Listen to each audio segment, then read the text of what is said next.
What's up, everybody? Welcome to another episode of Gaming Without Parole. Really, the first Gaming Without Parole ever, but we'll get to that in just a second. My name is Brian Paul. No, that's not how we do this. One more time. Hold on. And he loves you all. What's what ethnicity are you? A little bit of everything. German, Dutch, British. Okay, cool. I was wondering that today. I was like, I need better introductions for you. What's up, everybody? Welcome to another episode of Gaming Without Parole. Sitting across from me this week, he's a little bit of everything, Desra. And sitting across from me is Brian Paul. I'm a little bit rock and roll. And I'm not. A little bit country. No, good for you. Yeah. Good for both of us. Well, I mean, give me some Patsy Cline. I'm a very happy man. But Okay. other than that, yeah. That's totally fair. Like new country? No. This isn't like a Gaming Without Parole relaunch, but it is our very first episode where we begin discussing PlayStation VR specifically. It's a soft relaunch. It Let's is. call it that, yeah. All right, what a great time to do it. Episode 92, whatever. Yeah, exactly. Is this 92? Very substantial. I don't know. We should have someone who takes care of things like that. Oh my goodness. Like a wiki. Somebody should ask me. Yeah. Gaming So Without Parole wiki. we have done episodes about PlayStation VR before, We have. Yes. but it's basically consisted of you coming over here And vomiting. and spending a couple hours in front of my TV with a VR headset on. Yeah. Playing through all the games I told you to play through so that we had stuff to talk about. Yeah. Yeah. But now the situation is different. Very. You have your very own PS4 and PlayStation VR, I do. and you can just use it at your leisure, I can. and it's still kind of new to you. Yeah, it is very new. And I will say, like, going through the history of my experience with PSVR, I know the first time I did it, and the first episode we did, I was like, wow, you know what? I'm very happy that you and Michelle and Jeremy are so excited about this. Yeah. Great for you, but I will never strap this thing to my head ever again. That was awful. And thankfully... Because it made you sick. It made me horribly sick. Like, sick enough that I was really concerned during the episode that I would have to run from the room. Yeah. But thankfully, you persisted and convinced me to try again with a better curated list of games to try. And I just had a couple epiphanies. Just like, wow, I get it. I want in. Awesome. And yeah, so, you know, we've had a lot of talk in the background. We talked with you, the audience, about, well, hey, we want to try to change things up a little bit. Mm-hmm. You know, one thing that I'm going to be a little real here. One thing that attracted me to getting involved with this whole project was Brian's passion for, one, what he's doing with the podcast, but two, I mean, gaming specifically, and then three, when this PSVR thing came on, and seeing how Brian and everyone else on the channel was just full on, yes, we want to do this thing. It was very attractive to get involved too. So, yeah, I'm on the bandwagon now. So let's just take this step by step, since this is our first little relaunch episode. Talk about setting this thing up. Setting it up was remarkably easy. I was shocked at how easy this was. You know, I went, basically, I didn't even have a PS4, so I was setting everything up from the start. Yep.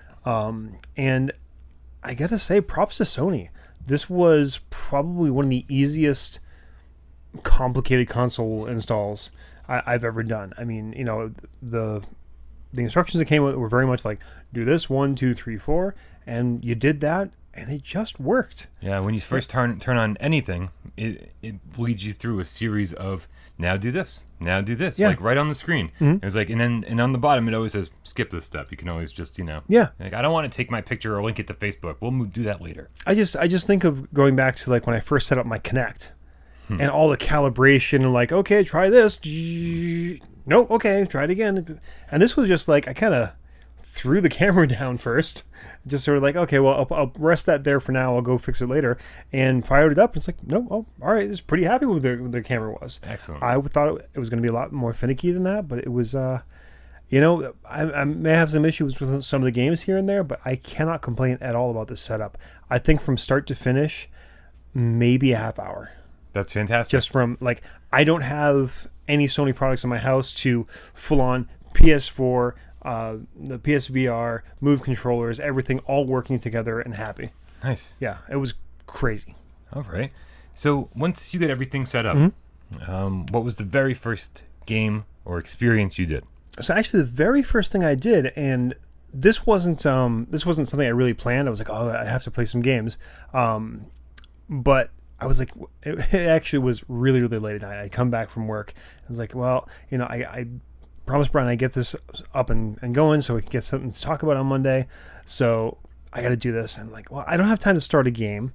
But you know what? I'm going to fire up some of these 360 videos on YouTube. Oh, right on. Because we had talked about it a little bit, and you guys had said you talked about it during the channel, and it wasn't the best experience. They're okay.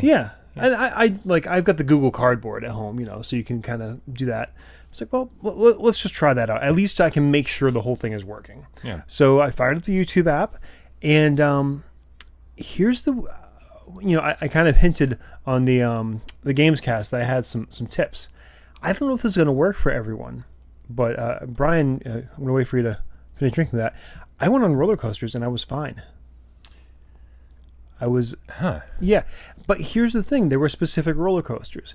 I went and found some of the Disney 360 videos that people make, and I found out that I don't know.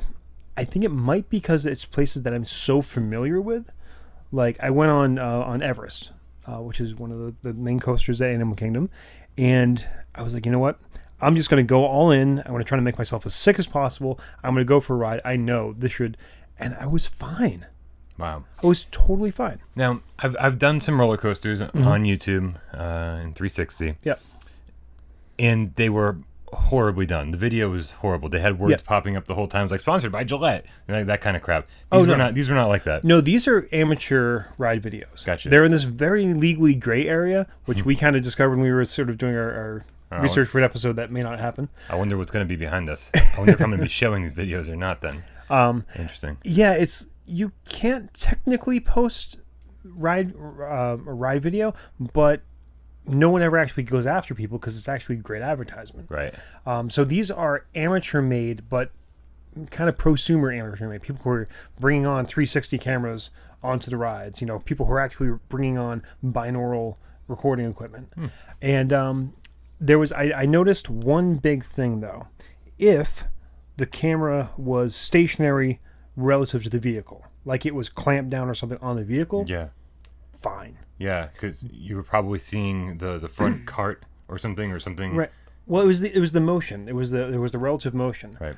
What happened was sometimes, and you could tell when someone was just holding on to it, and the camera itself was moving.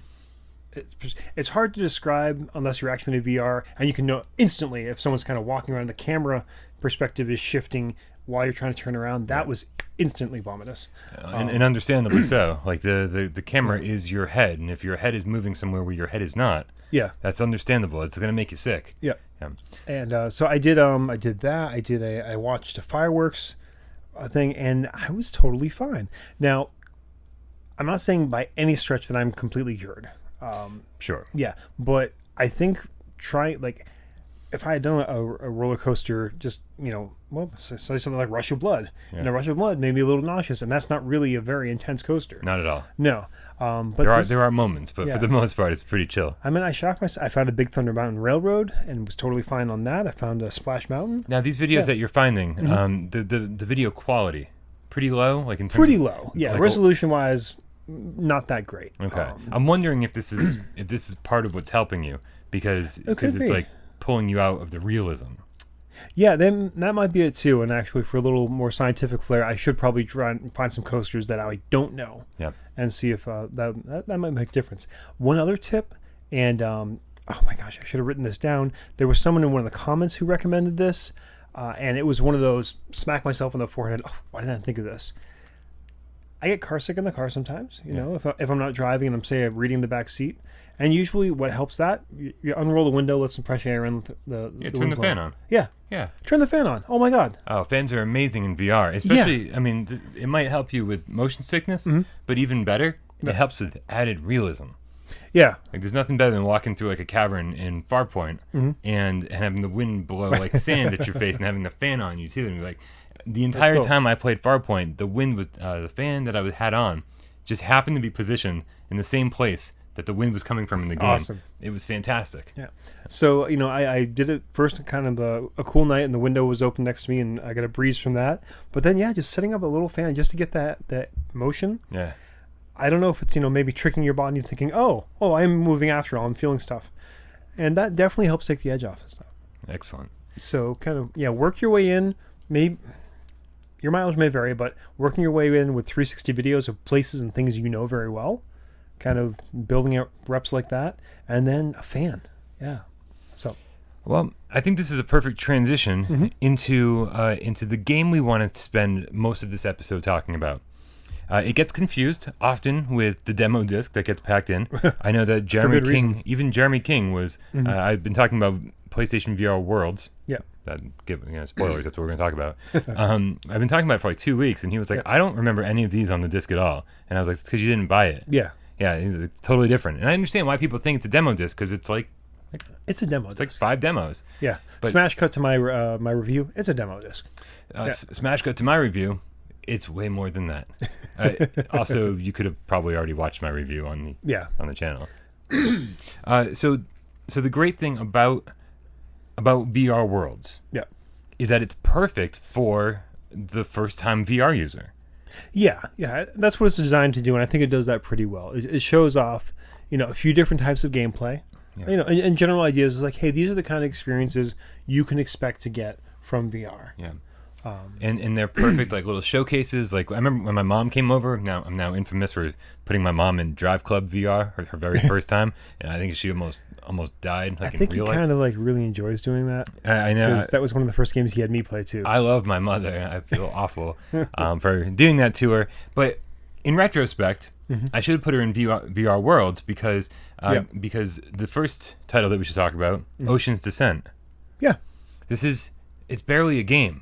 Like you don't have to do anything. I would say it's not a game. It's an experience. Put in a shark cage, and then you're lowered into the water. Yep.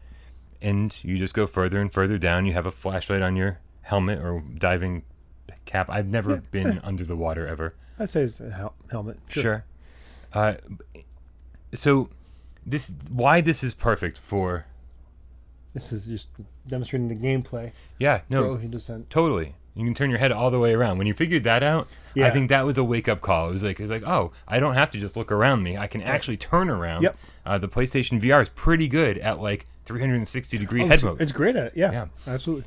No controller required. There's no controller use. So even if you had one, it's pointless. And that's why it's great for people like my mom, right? Because like she'll pick up a PS4 DualShock 4 and go, there's a lot of buttons here. I don't know what to do. There are a lot of buttons. But you throw a VR headset on her, you sit there and look around. Yeah. That's all. And also, again, I've never been under the water to these depths. Under the sea. I've been in like pools and stuff, but that's about it. Having the VR headset on your head is very much like a diving mask. Yeah, I can see that. So it just that's an extra layer of immersion. This is like the perfect title again to convince somebody that VR is cool. Yeah, I will say. I mean, so you have there's two versions. There's the one with the shark, and then one without. Basically, one with the story, and one that's just kind of a fish tank you could live in. Nice. Yeah, best screensaver ever. That's pretty much what it is. And actually, I read one review who had a good point. It was like, this would be really, really relaxing if we could just get rid of the cage. That would be cool if that was like one option was just kind of hang out in the coral reef, watch the fish, and just sort of be there, but not have the cage and all that. Yeah. That's good. And then have the story with the sharks. And that's not a spoiler. It's all over the front of the package. It's sharks come in and attack you. And so let's talk about the shark. Yeah. What was your feeling on this? See, for me, so we've talked about before.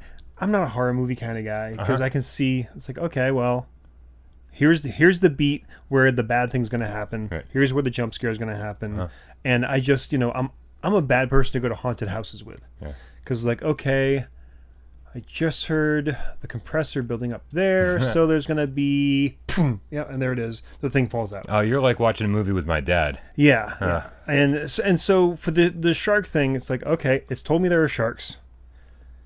Okay. Oh, we just lost contact. We just lost radio contact, and there it is. Here's the shark.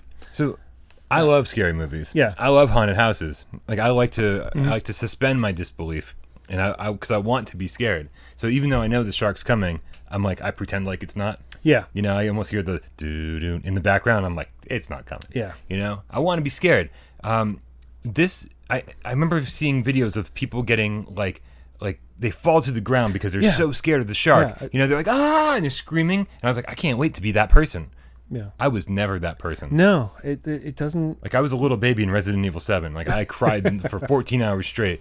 I never once. I was a little disappointed by the shark. Yeah, I can see. If you're very sensitive to scares like that, or if you have like a thing about sharks, anyways. I've got a thing about sharks. Yeah, I would say a lot of those people in those videos tend to be older folks, anyways, who kind of grew up with the trauma of seeing Jaws when they were 8. Sure. So that might be it. But I was more like, oh, can I pet it? No, okay, that's not reacting to anything I'm doing. Where's my hand? Oh, I'm out of the experience. Yeah. I mean, Amanda was watching me kind of while I was playing this. And she's like, is there a second shark? I'm like, that would be brilliant. Right. Nope, they didn't do that. No. Yeah. Yeah. So it's a very cool tech demo. I think, I totally am with you on the suspension of disbelief. And I think that's something where some of these games fail or succeed. And that is on you as the user. You need to decide, just like with any game, am I going to buy into this? Playing Dungeons and Dragons for crying out loud. You can say, okay, I'm rolling dice, or I'm going to buy in and use my imagination. I mean, the player needs to do something, and there's something that just didn't quite do that for me with this. I'm with you, but again, as a technical showpiece, as something to show people for their first time. Yeah, I'm glad I have it. I'm glad if my mom ever comes back and ever dares to try it again. This will be the first thing I show her. Yeah, and speaking as the person who gets sick. Not even a little hint of motion sickness. Even though it's at one point, well, for most of the game, your cage is descending and there is kind of, non-real motion. Yeah, not even a little flutter of a sickness. It's got a good look too. It's like combines slightly cartoony with realistic. Yeah, it's surprising how good it looks. Yeah. With let's call it limited graphics available for the PSVR. It looks really well done. I want to do something fun. Okay. We're going to do a little Price is Right here. Okay. Price is Right, yes. The MSRP for PlayStation VR Worlds? Yeah. $40. $40 for 5 games or 5 experiences. Mm-hmm. Let's take these one by one as we go, after we review each one. Oh. If this was by itself on the PlayStation Store, Ocean Descent, all by itself, what do you think the price should be for it? I'd be down like app pricing. I'd say $1.99, $5. Okay, so we're going to say $2 to $5. Yeah. Perfect. I totally agree with you. I'd say at the high point, $5. I was going to say at the low point, like $3. Yeah. So I'm totally right there with you. Let's move on to VR Luge. VR Luge. This was the one I was like, okay, this is going to make me sick, but I got to go through this, so let's do it. I mean, hey, rocketing 100 miles an hour down the road with your head, inches from the ground. I already had my experience with, drive clubs. So, all right, and this should have, in theory, made everybody sick. Yeah, but it really didn't. It was, surprisingly. I mean, the best thing I can say about it is it didn't make me sick. Yeah, I'm kind of with you. Yeah. And I was you're going if you don't know what street luge is, it's probably like a 6-foot long skateboard. You basically lay down on and go down really fast hills and avoid traffic. It should be an incredibly intense game, especially in VR. You should be, oh my gosh, there's a car there. But here's the problem. You know what the consequence is for hitting a car? The car turns red into a wireframe. Yeah. Yeah. It doesn't slow you down at all. You don't crash. You just... I think you do slow down a little bit because I think your speedometer turns red, and the whole point is to get to the end as fast as possible so you have enough time carried over from the last race to the next race to finish all the races. Yeah, that's the other problem with it, though. It's supposed to be this fast race. You're supposed to be going over 100 miles an hour, but there's no feeling of relative speed. The game is telling you, hey, you're going fast, but you don't really feel it. It's like when the really bad Sonic games, they say, oh, Sonic's going fast, and you don't get that feeling of speed. Yeah, I think I'm totally with you. If you check out my review, you'll hear me say the exact same thing, actually. There is very little feeling of speed. When it says you're going over 100, I'm like 30 maybe, at most. Well, I'll take your word for it, game. But my biggest problem is I like being in games where like I'm either standing or sitting in a cockpit because that's what I'm doing. Right, I'm sitting on my couch or I'm standing in my living room. I can accomplish those things. But this game, for it to be immersive, would require you... I'd literally have to like fold out my unfolding couch. What's it called? Unfolding couch? That's not what those things are called. Fold out couch. It's like my first day on the camera. So I'd have to like unfold my couch and like lay down and play it with the VR helmet on so that I'd be mimicking what my character's doing on screen. But then here's the problem with that. Yeah. The motion tracking for moving involves you turning your head. Now, balancing a street luge or a skateboard would involve you shifting your weight, Right. which wouldn't track properly. Right. So, yeah, it's... Well, so you could still move your head and your body, but like it's only registering Right, your but head. you'd move your body like this, and it wouldn't get your... Yeah. Yeah. The other thing that's kind of creepy is, don't look down at your body. Because if you look down too far, you'll see that you have no head. Yeah, that's a lot. A lot of these games have a similar problem. I actually just discovered that in something else I was playing today. Yeah, and for a game that's you're trying to be immersive in, for some reason that little detail totally took me out. I was like, oh, Yeah. I didn't bother. Yeah. Or at least just don't let me see that I don't have a head. I don't know. Yeah. I don't know how to solve that, but yeah, Street Luge. I mean, It's okay. yeah, It's again for a first timer. It's not going to make you sick. no, It's a little more action packed than Ocean's Descent. Mm-hmm. The graphics are very blurry. I need to try this on a PlayStation 4 Pro to see if that sharpens things up a bit at all. But yeah, again, you don't get sick, even despite the fact that you're technically going fast. And no controller required. Again, so for the first time gamer, a nice simple entryway into VR. I can see where they don't want you suddenly instantly dying every time you hit a car because again, it's supposed to be an introductory thing. Yep. So just don't have the cars. Well, that would remove any sense of Or have like danger. So our shark thing has two different levels of play. There's the coral reef without the shark. There's a coral reef with the shark. Okay. I have something like that where for me the gamer, I'm really I want that feeling of danger because I'm on a goddamn street luge. I want to be able to feel like, oh my gosh, if I hit that log truck, bad things are going to happen. The green things like that give you more time. I always end up ricocheting off the side of the road when I went to get those. Yeah. And ricocheting in VR is no fun because your body is not actually doing this. Yeah. So it throws you for a loop for a second, and it feels really bad. And the other thing is, they should have they should have allowed you to go boom, right under the cars because you're on a street luge. Right. So as long as you avoid the tires, that would have been that would have added to the right. So And like the animation of seeing like the suspension as you go through, that would have been great. So pretend I'm Bob Barker. Give me a price. I don't know. I'm gonna say 99 cents. This was just, or you pay me to play it. Oh wow. Yeah, I did not enjoy this at all. Okay. I was gonna say like $3.99. Mm-hmm. So let's do a halfway point. Let's do a $2 price tag. Sure. All right. $2 on VR Luge. We're real sorry if you spent some time working on this game. Next up, I'm not sorry because do better. No, that's fair. Yeah. That's fair. But also, there's a reason that these were all included as a package together. These are not. These are hard to sell on their own. Although for the right price point, that's sort of what I'm getting at here. Yeah. For the right price point, I mean, I'll pretty much buy anything. I want to try everything in VR. So I think at the end we're gonna have to decipher whether these things would have been better sold on their own. Okay. But we said the word danger like 3 times, and it would have been a perfect transition into Danger Ball. Is that what it's called? Danger Ball. Danger Ball, yeah. This is Pong with your head. This is great. I loved this game so much. I'm sorry. That's fantastic. Yeah, this and unexpected. Yeah, I mean, for me, there are 2 parts of this. We'll get to the other one, but that were totally worth playing. And Danger Ball it just scratched this little competitive itch for me. Like, it's weird. I'm not like a super competitive person in my daily life, but there are some sports or events where I'm just like, okay, let's do this. I guess that's the one-on-one aspect or whatever. It's Pong. It's 3D Pong for the virtual world. You're basically in control of kind of just a little square, and everywhere you look, there's you're in a hallway, I guess is the best way to play, a square-shaped hallway, and you can look and move your piece around your space. On the other side, there's a robotic or AI who has their varying, depending on which one you face, their way of stopping the ball, and basically the ball goes back and forth. If it goes past you, your opponent gets a point. Yep. Super simple. And again, it's Pong, but so much fun.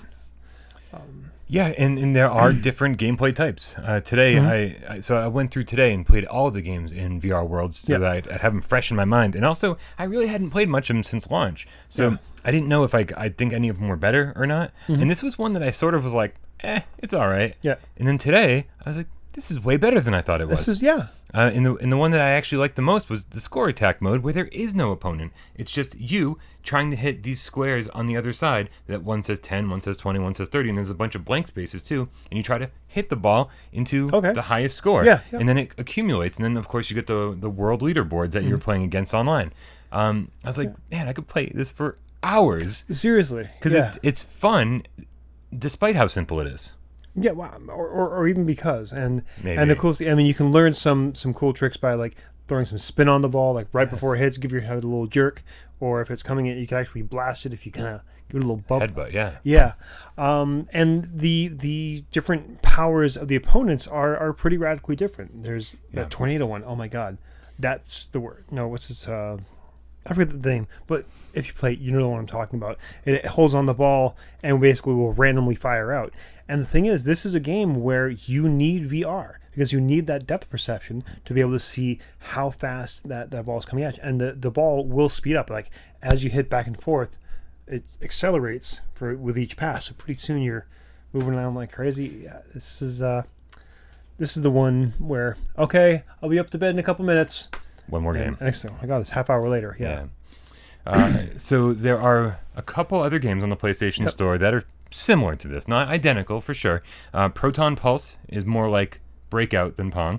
Okay. But Proton Pulse it's a little too acid trippy for its own good. After like 30 levels, you're like, I am so bored of being on acid. Yeah.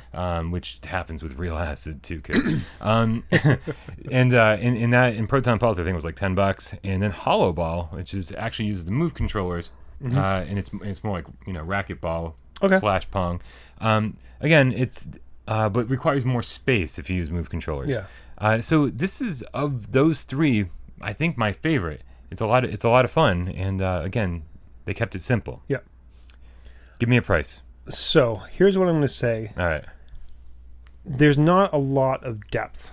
Like, I mean, there's a basic game, which is a lot of fun, but once you kind of play through the different variations of the game and all, that's the game. I mean, the cool thing is you can keep going, try to get your leaderboard score up and all that, and so that, I mean, there is a lot of replayability if you like perfecting your score. Yeah. But there's not a lot to discover.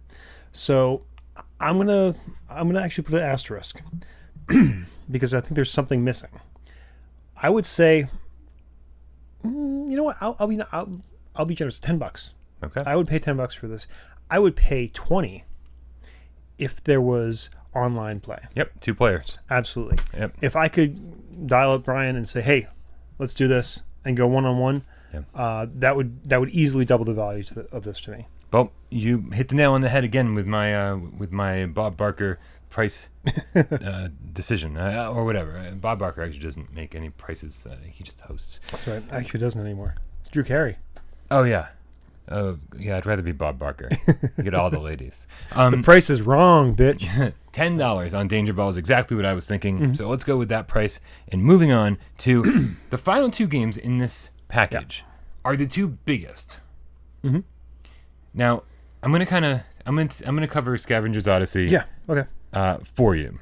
Thank you. Because first of all, Scavengers Odyssey is one that to be packaged in this as sort of this, because we didn't mention it in Danger Ball, but again, no controller required. It's all head movements. Right. So again, it's great for that first timer who doesn't know all the buttons on the DualShock. Scavengers Odyssey is a bit different. Yes. This is made for an experienced gamer who's familiar with the triggers and the analog sticks and how things move in a first-person shooter. It's because you are in a craft and you're moving around and you're shooting and you're using a grappling line to pull locks off of doors, and it's all futuristic space setting. And there's even a button. There's no jump button, but there is a jump to a destination button, like a leap to, and you're often doing this from the floor to the wall. Yeah. And then to the ceiling or back down. And you can even double jump midway. So if you so there's a double jump because if you're on your way to the wall and then you see someplace else you'd rather go, you can change mid-direction. Yeah. Like a double jump. And I got very nauseous playing this when I first bought PlayStation VR. Yeah. Playing through today. I actually finished the game today. I didn't realize I hadn't beaten it. Okay. But I played through like the last half hour today. Didn't make me sick at all. So this is one of those things where like here they lie. Once you get acclimated to VR, you get your VR legs, as they say. it becomes less of a problem. Okay. This is sort of an impressive game. It was my first-person shooter style game that I played. It's got some length to it. It must have taken me a couple hours, but don't quote me on that because it was really hard. I wasn't sure what I was doing the first time. I kept getting disoriented because I wasn't sure where to jump to. I was like, have I been here? Do I need to jump to this wall? I don't get it. Yeah. And then even some of the sections were a little difficult for me, killing enemies and dying and doing it over. Today, again, I found no issues with any of that. It was pretty easy. So I'm going to venture to say you can probably blast through the whole thing in 2 hours if you're decent at it. It probably took me twice that long. So it's got some meat on its bones for this package. And it looks pretty good. And you have to know how to use a DualShock controller. Yeah. And I was thinking today when I was playing it, and it's got a pretty decent story going on. And it feels good because it doesn't, like Windlands. I give Windlands a lot of credit. Oh, jeez, they're going to kill me. I give Windlands a lot of credit because they're not worried about making the consumer sick. They're saying, this is the game we want to make, and if you can handle it, awesome. And that's what Scavengers Odyssey is, too. Okay. So I give them a lot of credit for doing it, despite the fact that they probably knew. Like, there's got to be people testing this game out that were like, this is too much. Yeah, yeah. But they did it anyway, and I give them a lot of credit for that. And I'm easily going to put this at... I was going to say... when I was playing today, I was like, I would have paid $20 for this at launch. But wow. I'm going to drop it back a little bit. I'm going to say 15 just to be fair, because I don't want anybody like scalping us. Yeah. Scavengers Odyssey, $10 to $15 for sure. If it was on the PlayStation Store for 10 or 15 on its own, I think a lot of people would have enjoyed it, and more people probably would have been talking about it if it wasn't sort of lost as like the hidden gem in this package. Yeah, and full disclosure, because I was worried about the disorienting part, I did not play this game myself, so I'm gonna recuse myself from making a value judgment on it. I hope in the future, once you get a little more used to the motion sickness aspect, I hope you give it a shot. Yeah, because it's one that I'd like to know. This is a good test game. Right. You know, if you can handle this, then you're fine. Yeah, yeah, definitely. Yeah. Definitely. So I said 20, then I said 15. I'm gonna put it at 10 just to be totally safe. Okay. And then we get to talk about the final game in the package, which is probably the most touted one. Touted. Yeah, Is that a word? Yeah, absolutely. I don't have vocabulary past like 10 p.m. This is the Midnight Gamescast. We record every Tuesday night. This is not the Midnight Gamescast. But you were just on the Midnight Gamescast. I was. It's very confusing. Everybody's confused. People were expecting Michelle to be here today. And then Michelle's leaving comments, and I'm all confused now. Yeah, it's real weird. It's real weird. We've mixed up everything on the channel. But yeah, so we're avoiding talking about the London heist. Yeah. Crazy. This was, yeah, I mean, it wasn't as eye-opening and breathtaking as some of the other kind of narrative games I've played. Yeah. But it was great. It was way more than I expected. I mean, if you look at the cover of VR Worlds, there's the big bald guy on the top, being all threatening. And it's like, okay, great, we're going to have some big macho. But it's, some Guy Ritchie movie. Yeah, and that's exactly it. Yeah. The first thing I was thinking of was Snatch, which this definitely lifts a lot from. Yeah, for sure. But you know what? If you're going to steal from something awesome.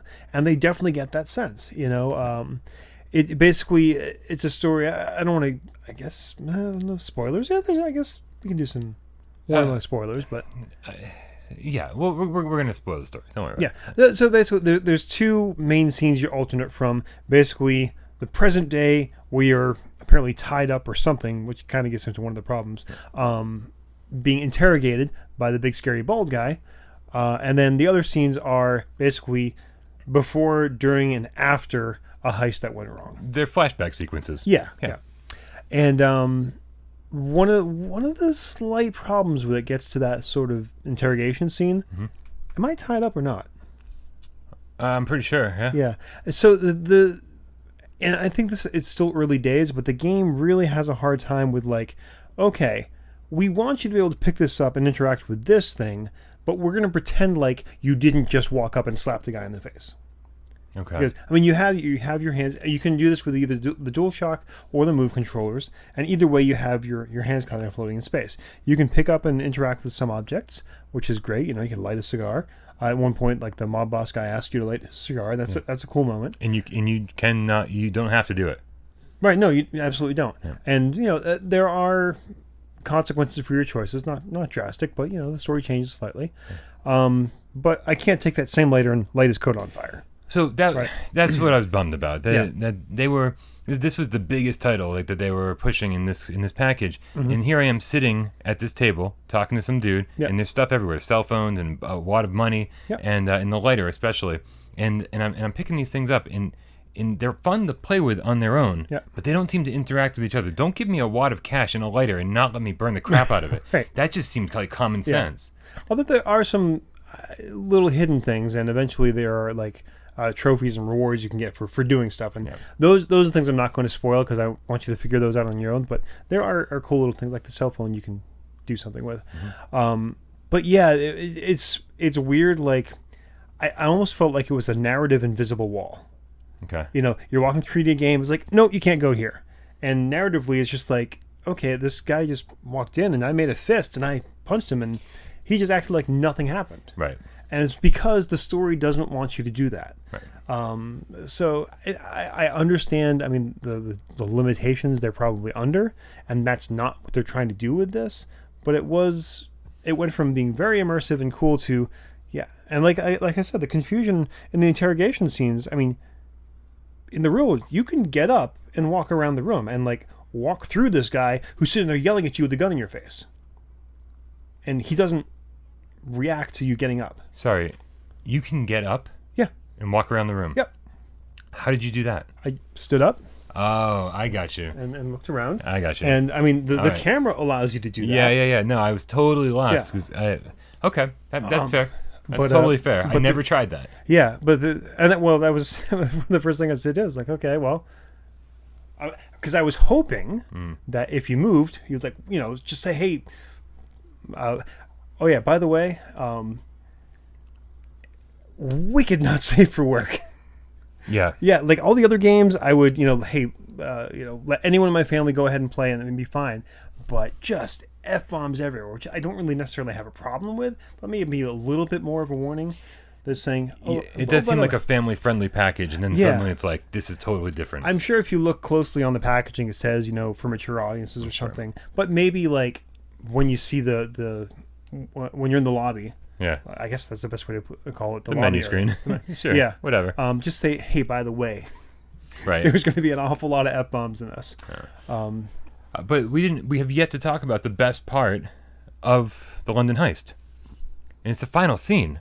Oh, because there is not the final scene. I'm sorry, the biggest scene. Yeah. Where you're riding shotgun in a van. Yeah. Shooting bad guys. Yeah, phenomenal.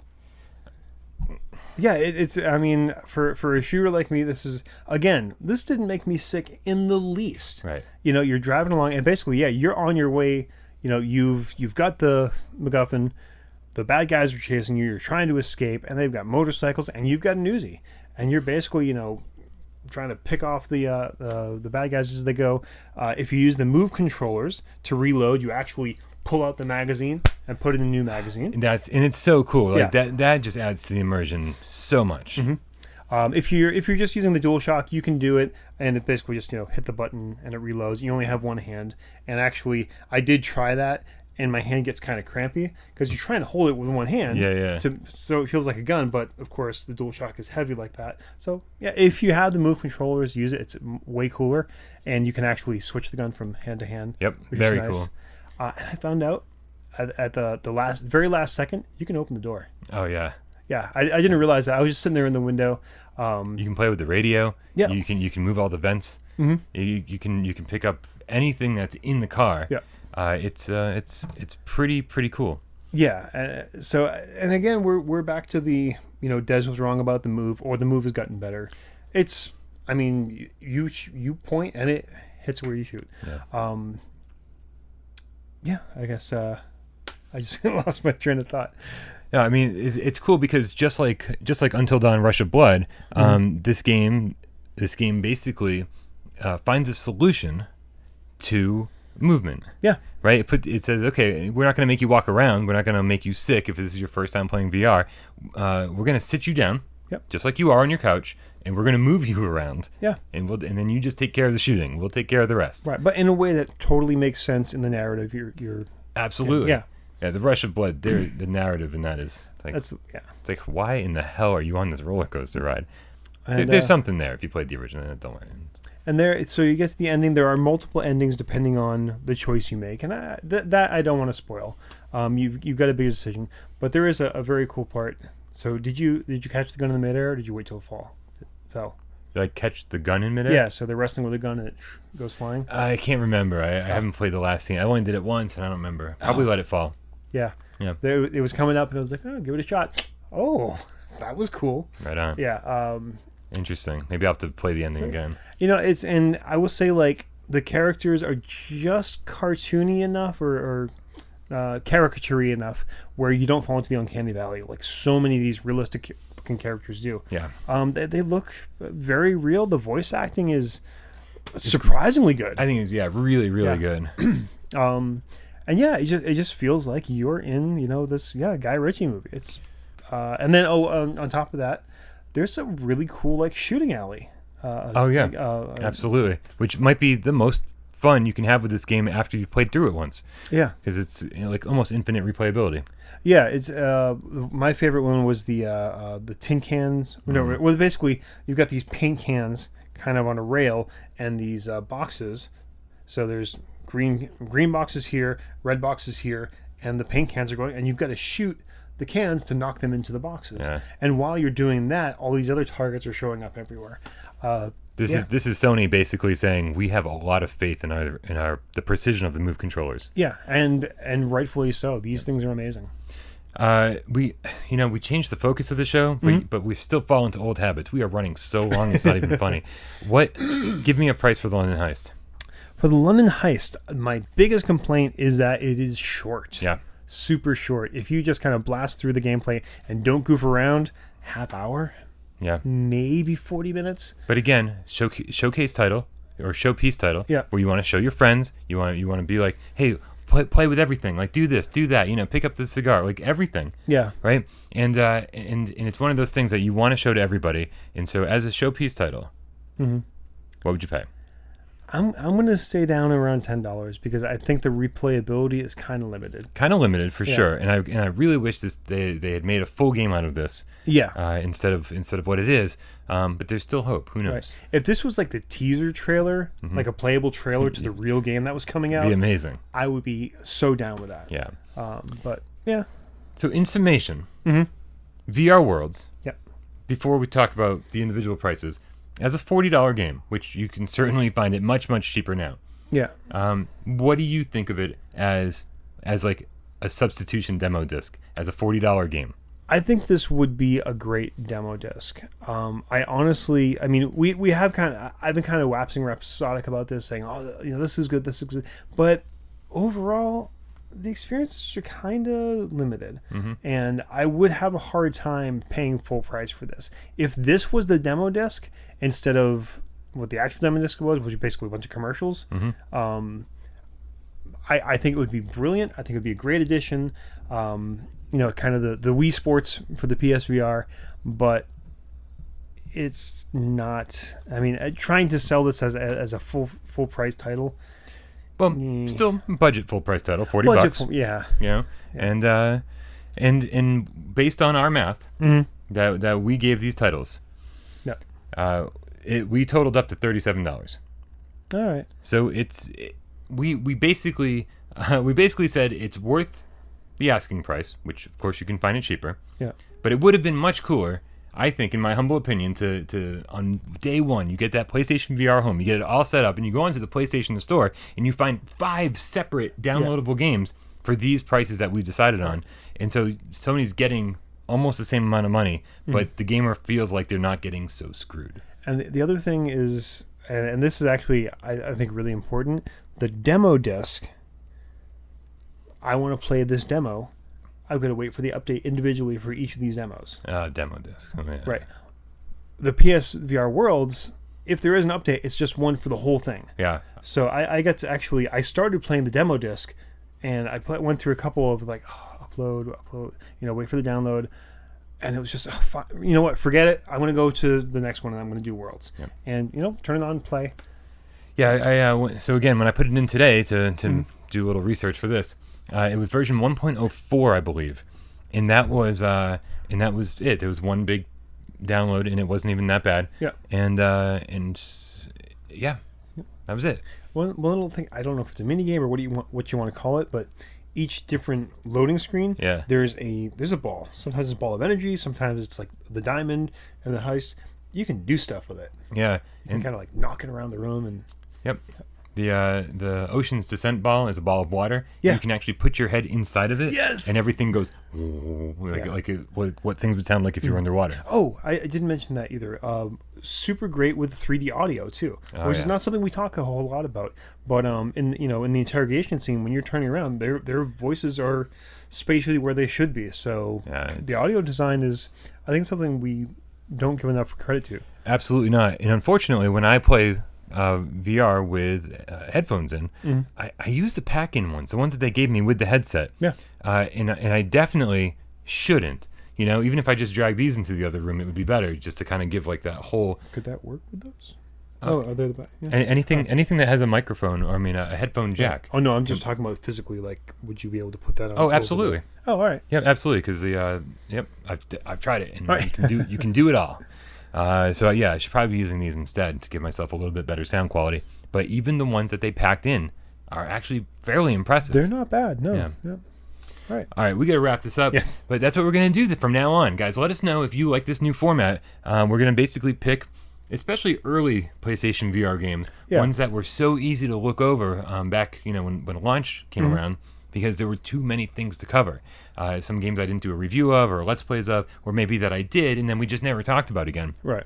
We're going to take a lot more time and discuss those games in greater detail. For those of you who missed the retro gaming discussions, well, think of this as retro gaming for the PSVR. Sure. 8 months ago is certainly retro for PSVR. Yeah. All right, so listen, let us know what games you want us to talk about. As always, I'm Brian Paul. I'm Desra. Is that how we do this? Sure. Yeah, and we'll see you next week.